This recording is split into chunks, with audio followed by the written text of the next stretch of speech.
Thing my English learners. मैंने देखा कि कुछ कोर्सेज है, कुछ बैचेज है स्पोकन इंग्लिश के लिए एडवांस डायरेक्ट ग्रामर पे लेके चले जाते हैं, ग्रामर एडवांस इंग्लिश पे लेके चले जाते हैं। But I think in my opinion, I don't know what others do, but मैं मेरे ओपिनियन के अकॉर्डिंग कह रहे हो, I don't like this. Because सबसे पहले जो इंग्लिश में जो रीड बैकबोन होती है हमारी, वो होती है टेंसेस। अगर हमें यही नहीं पता होगा हम कोई काम कर रहे थे या करेंगे, हमें टेंस का ही नहीं पता होगा, टाइम का ही नहीं पता होगा, तो हम इंग्लिश स्पोकन इंग्लिश बिल्कुल भी नहीं कर सकते। तो इससे बेसिक तो कुछ है ही नहीं, था, थे, करना, चाहिए, ये जो है इससे बेसिक तो कुछ भी नहीं है। तो ये हमें स्टार्टिंग इसी से करनी होगी।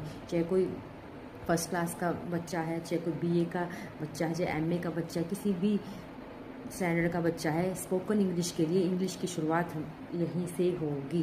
चाहे किसी का तरीका कोई भी हो, पर घूम फिर के ये चीज़ हमें हमेशा करनी ही पड़ेगी। So only I am teaching you only from your basic level in simple language.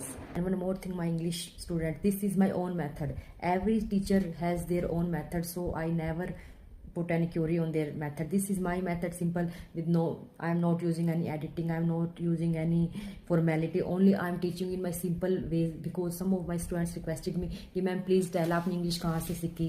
तो ये मेरा तरीका, ये मेरा मेथड, जिस तरह टीचर्स ने मेरे को सिखाया, मैं सिर्फ आपको आगे के आगे वो अपनी नॉलेज शेयर कर रही हूँ, that's all. Here I am not using any formality, I am not using any filter, I am not want to impress